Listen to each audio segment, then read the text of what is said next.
The morning sun rose slowly over the quiet countryside. Birds sang in the tall trees and a gentle wind passed across the wide green land. In this peaceful corner stood a man named Armin. He was not young, but not old either. He carried himself with calm strength and a sharp mind. His family had lived in this part of the country for many generations, and the land had passed down to him through his father and grandfather. Armin loved this land more than anything else. It was more than soil, grass, or trees.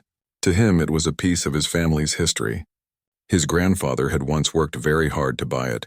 His father had planted many fruit trees on it, and now it was Armin's duty to keep it safe. He often walked the long borders of his property, making sure everything was in order. One morning, while walking near the far edge of his land, he noticed something strange. A road that he did not remember seeing before seemed to cut across his field. It looked new, as if heavy trucks had driven over it many times. Confused, he followed the road, expecting to find nothing more than workers repairing something. But after a long walk, he reached a shocking sight. Before him stood rows of wooden cabins. Not one or two, but many. He counted carefully and realized there were dozens of them. Neatly lined, painted, and even decorated, the cabins looked like they had been built for people to live in. Cars were parked nearby. Children played outside, and families moved in and out as if they belonged there. Armin stood frozen. His mind raced with questions. How could this happen on his land without his knowledge? What gave these people the right to build here? He knew every corner of this land. He had walked it, farmed it, and cared for it his whole life. And yet here were houses, roads, and strangers acting as if they owned the place. At first he thought it must be some mistake. Maybe he had walked too far and crossed into another property. But after checking his landmarks, the old oak tree, the creek, and the stone fence, he was certain. These cabins were standing on his land. With a determined step, Armin walked toward a group of people near the cabins. A man in a neat shirt with a clipboard noticed him and came forward. His name was Ralph, and he introduced himself as a member of the local homeowners association, often called the HOA. "Good morning," Ralph said with a polite but firm tone. "Can I help you with something?"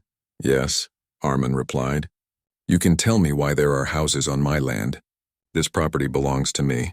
I never gave anyone permission to build here." Ralph raised his eyebrows and gave a small smile, the kind of smile that hides arrogance. "Sir, this land is part of our development. We have built cabins for our community, and everything is under control." "Maybe you are mistaken about the boundaries." Armin shook his head. "I know my boundaries very well. My family has owned this land for decades. I have the papers to prove it. You cannot just come here and build houses." The conversation quickly became tense. Ralph kept insisting that the HOA had the right to manage the area, while Armin repeated firmly that the land was his. Soon, other members of the HOA gathered around. They spoke with confidence, trying to make Armin feel small. They said the land had been unused for years and they believed it was better to develop it for families. Armin listened quietly, but his anger grew inside. He was not a man who enjoyed conflict, but he could not allow anyone to take what was rightfully his. Finally, he left the cabins and returned home.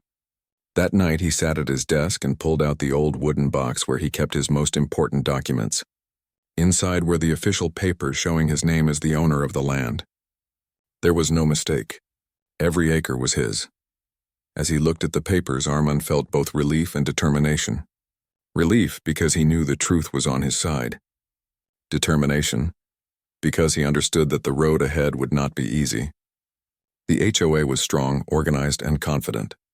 They had already built 38 cabins, each filled with families.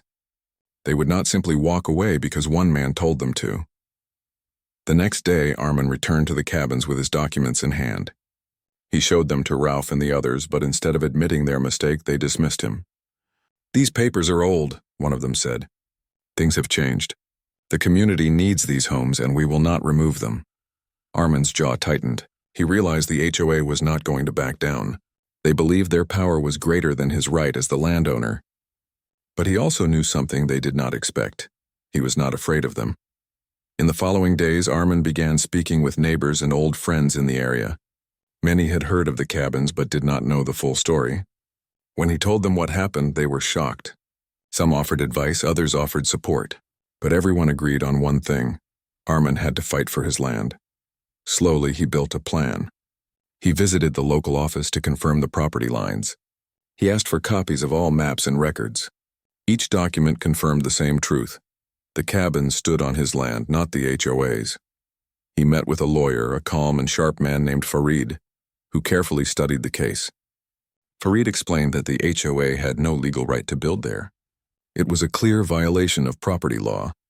With each passing day, Armin grew stronger in his resolve. The HOA tried to intimidate him, sending letters and even suggesting that he sell the land to them for a small price. But he refused every offer. His land was not for sale and he would not be bullied. One evening, as the sun set and painted the sky orange and red, Armin stood near the cabins once again. Children played, lights shone in the windows and smoke rose from chimneys. It looked like a peaceful village, but in his heart Armin knew it was a village built on theft. He whispered to himself, "They think I am powerless, but they do not know the strength of truth. This land is mine, and one way or another they will learn that." That night he prepared for the long battle ahead.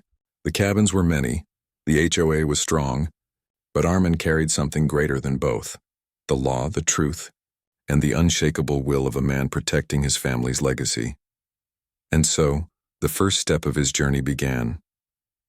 Armin woke early the next morning, his mind filled with determination.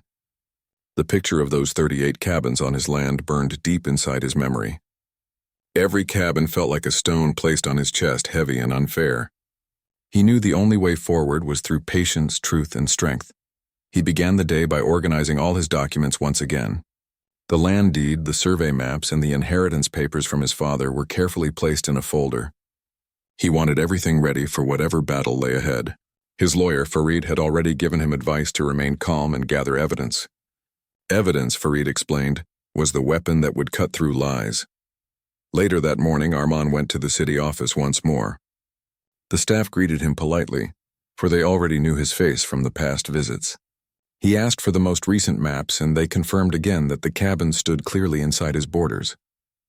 The officer even raised an eyebrow when looking at the map and said, "How did they build so much without permission? This is very unusual." Armin left the office with a quiet sense of confidence.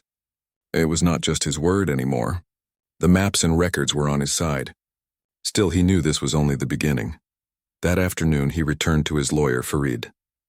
The lawyer read the maps and smiled slightly.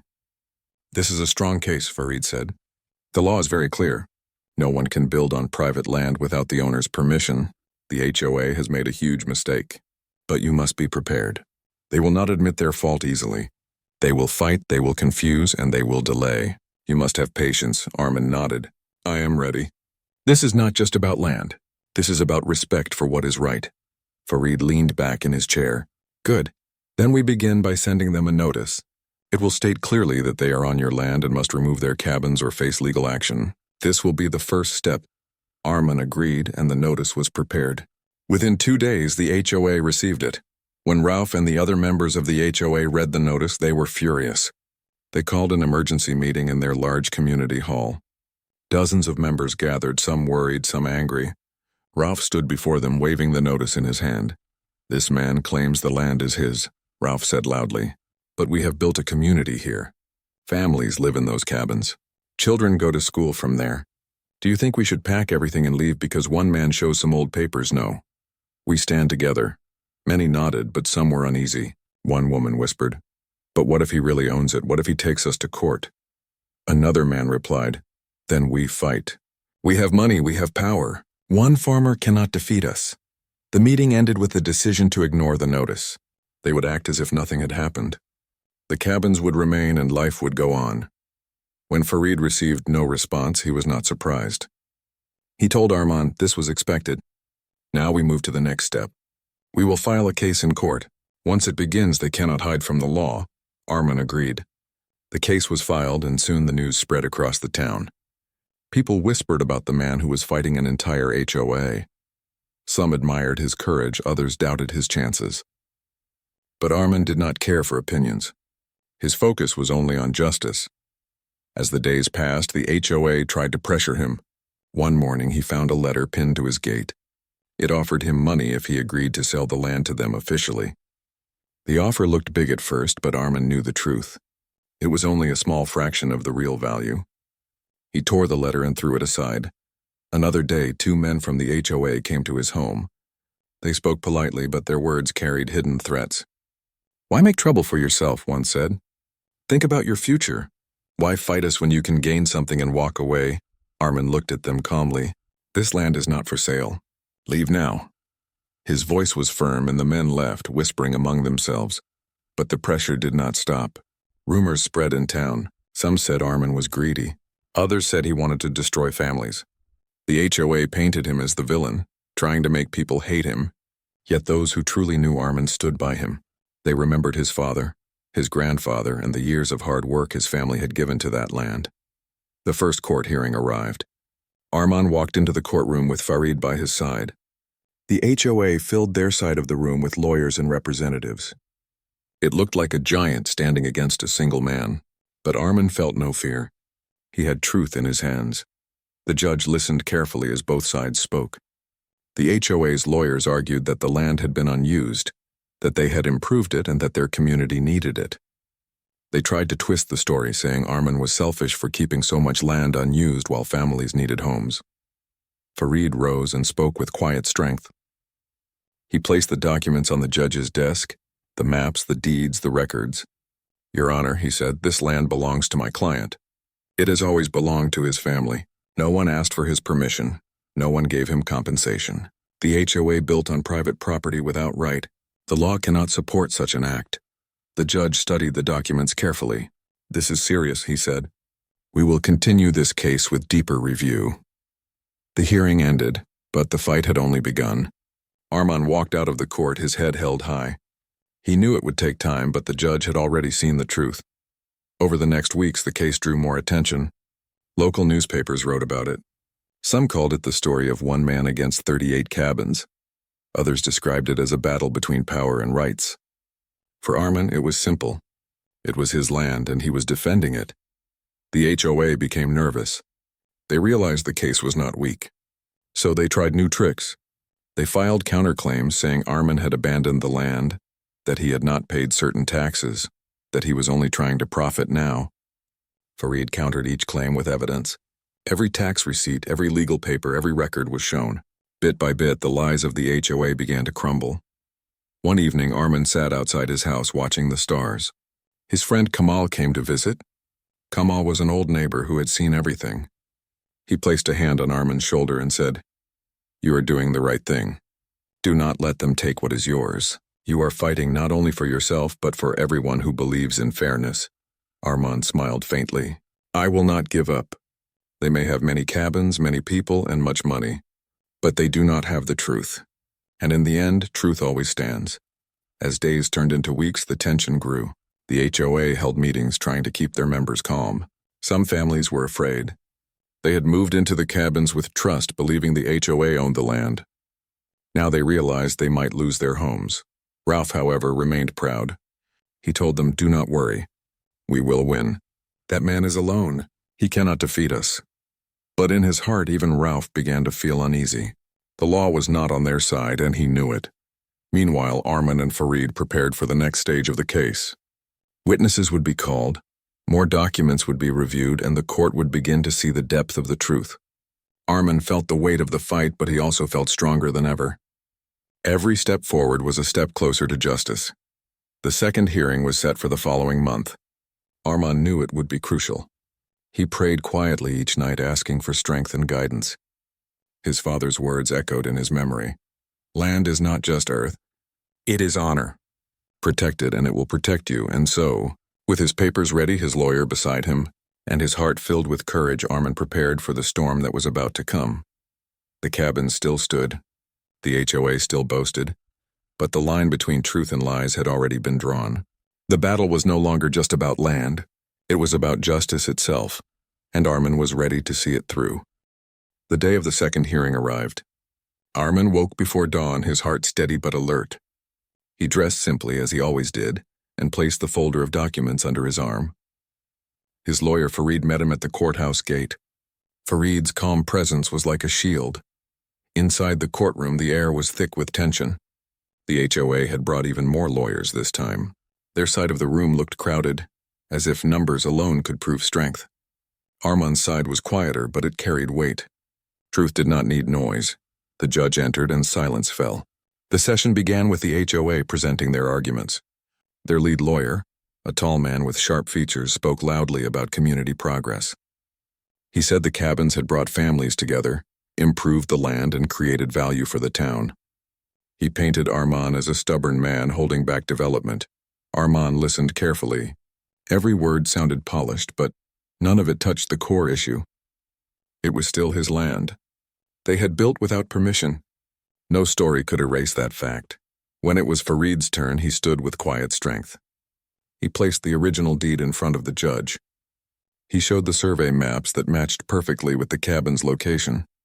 Then he brought out the tax receipts, each one showing that Armand had paid faithfully year after year. "This is not about development or community," Farid said. "This is about rights. My client owns this land. The HOA built 38 cabins without his knowledge or permission. They did not ask, they did not pay, they simply took. The law cannot support such action." The judge examined the documents closely. He looked at Armand, then at the crowded side of the HOA. Finally, he said, "We will call for an independent survey. The court must confirm the boundaries. Once we have that report, we will continue." The HOA's lawyers shifted uncomfortably. They knew the survey would expose the truth. Still, they tried to remain confident. The court ordered the survey, and within a week, a team arrived at the land. Armand walked with them as they measured carefully. They checked the old stone fence, the creek, and the oak tree that had stood for over 100 years. Every line of the survey confirmed the same fact. The cabin stood squarely on Armand's land. The report was sent to the court. Armand felt a quiet victory in his heart, but he did not celebrate. He knew the battle was far from over. The HOA would not give up easily. At the next hearing, the survey report was read aloud. The judge nodded firmly. "The cabins are indeed within the property owned by Mr. Armand. The documents confirm his ownership." Gasps filled the room. Some HOA members exchanged worried looks. Families who had bought the cabins whispered in fear. For the first time, cracks appeared in their confidence. Still, the HOA's lead lawyer rose and argued. "Your Honor, even if the land belongs to him, these families have lived here for months. They have invested their savings. It would be cruel to remove them. Surely some arrangement can be made." Armand stood. His voice was steady, but his words carried weight. "I did not invite them to live on my land. I did not take their money. The HOA did. If there is cruelty, it came from those who built homes on land they did not own. I cannot be asked to lose what is mine because of their mistake." The courtroom grew silent. The judge wrote notes, his face serious. "This case will continue," he said. "We will hear all sides before making a decision."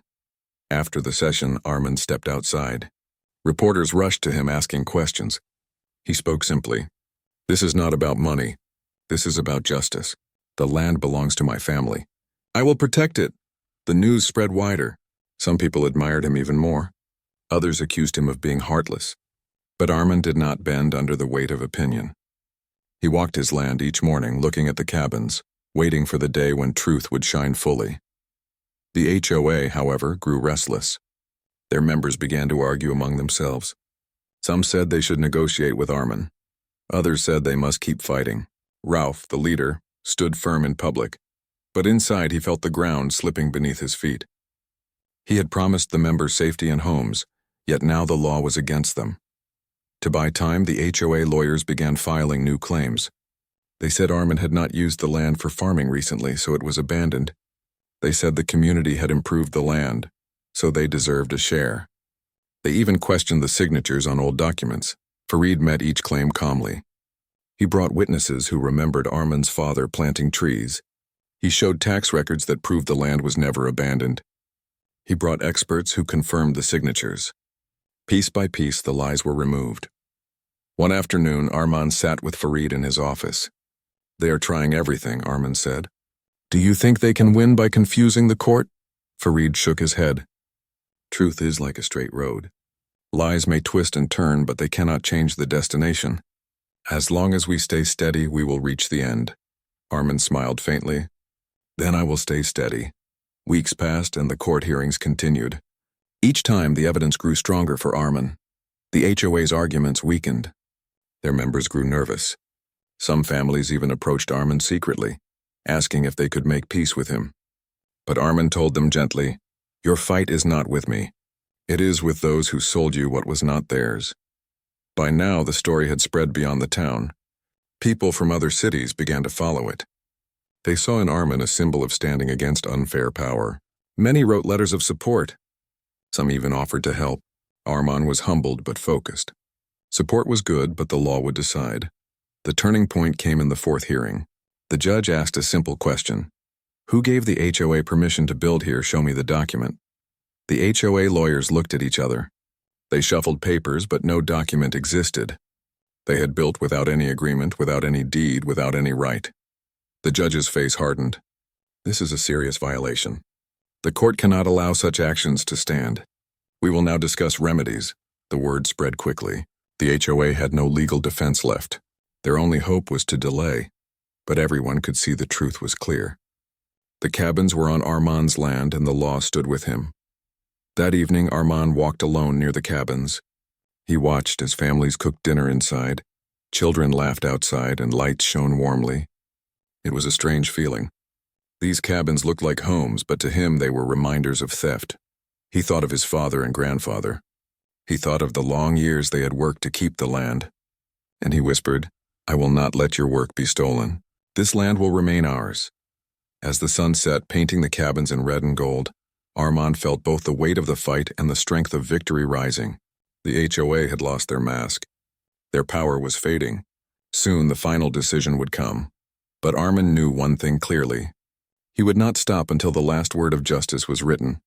And so the battle entered its most critical stage. The weeks leading to the final hearings felt heavy with tension. Every day Armand noticed how the cabins stood like stubborn shadows on his land. The children still played, families still lived their routines, but the truth of ownership was now clear. The court had already confirmed the land was his. The last part of the battle was about deciding what would happen next. Farid, his lawyer, called him one evening. "The judge is preparing for the remedy stage. This is where decisions are made. The HOA will try to argue that the cabins must stay. They will speak of families, of investments, of community. But we will argue for your full rights. Be ready. These hearings will be intense." Armand nodded. "I am ready. I have waited too long to see justice." The next morning, the courthouse was crowded. Reporters stood outside. Families from the cabins sat in groups and townspeople whispered among themselves. Inside, the air was thick. The judge entered and silence fell. The HOA's lawyer rose first. His voice was strong, but there was a tremor in it. "Your Honor," he began, "we respect the findings. The land belongs to Mr. Armin, but we ask for fairness. 38 families live in those cabins. They have invested their life savings. They believe the HOA was the rightful authority. If the cabins are removed, they will lose everything. We ask for compromise. Let Mr. Armin accept payment for the land, or let the family stay under some shared agreement." There were murmurs of sympathy in the courtroom. Some nodded. Others frowned. Farid rose slowly. He looked at the judge, then at the people. His voice was calm but sharp. "Your Honor, this is not about emotion. This is about law. The families were misled, but not by my client. They were misled by the HOA. Mr. Armin did not sell the land. He did not give permission. He paid his taxes. He maintained his rights. The cabins were built in secret against the law. Now the HOA wishes to shift blame onto my client. That is not justice." He paused, then lifted his hand toward Armin. "This man's family worked for this land for generations. They planted trees, they paid dues, they kept it alive. Should their rights be stolen because others made a mistake, the law must protect what is right, not excuse what is wrong." The judge listened silently, writing notes. His eyes revealed nothing. The HOA tried again, bringing forward witnesses. One woman cried as she explained how her family had moved into the cabin, believing it was their forever home. A man described how he had used his savings to build a small garden outside his cabin. Their stories were heartfelt, and the courtroom grew heavy with emotion. Armand listened with quiet respect. His heart felt for the families, but his mind stayed firm. He reminded himself again and again, they were not cheated by me. They were cheated by the HOA. When it was their turn, Farid called witnesses too. Old neighbors spoke of Armin's father planting fruit trees. A retired surveyor explained how the land borders were always known. An officer from the land registry confirmed that no permission was ever given to the HOA. Piece by piece, the truth was built like a wall, solid and unshakable. The turning moment came when the judge asked a direct question to the HOA's lawyer.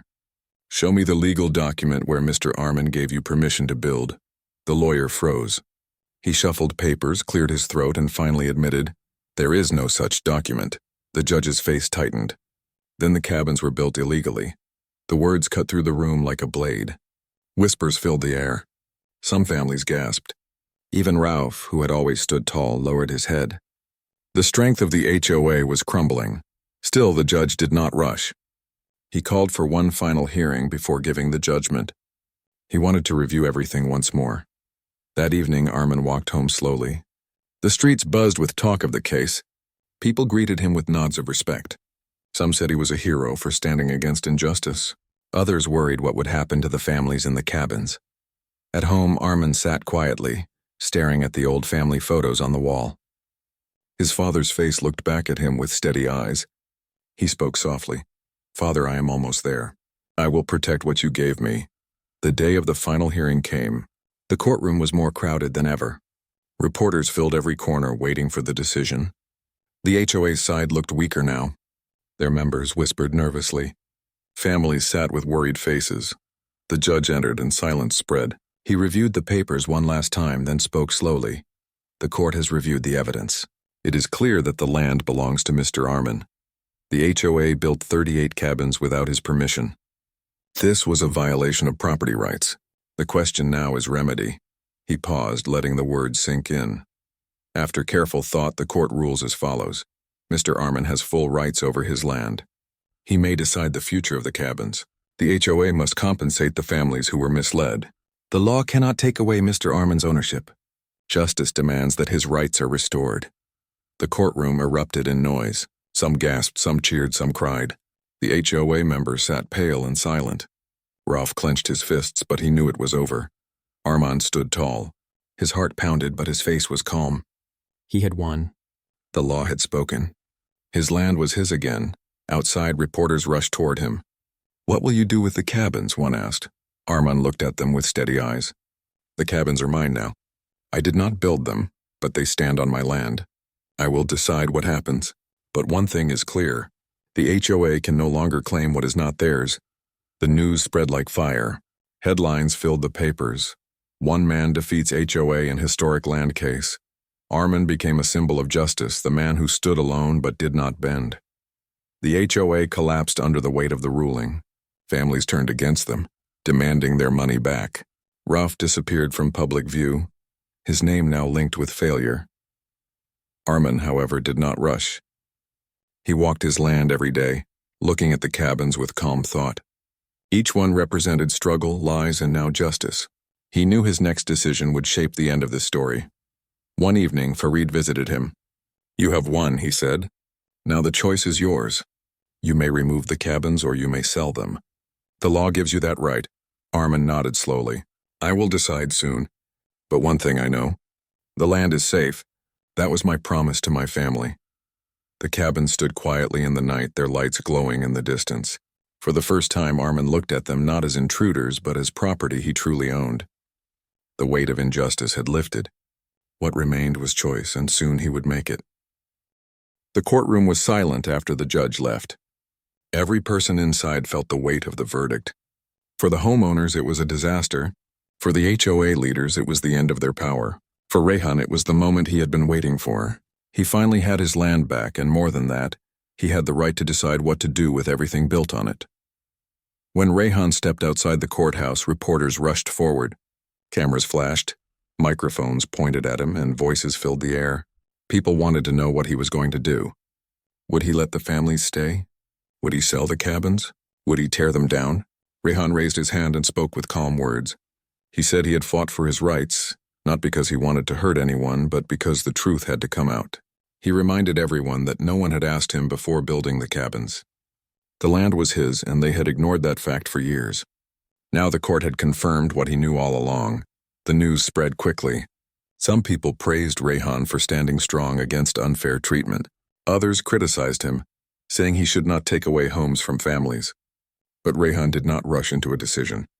He wanted to think carefully.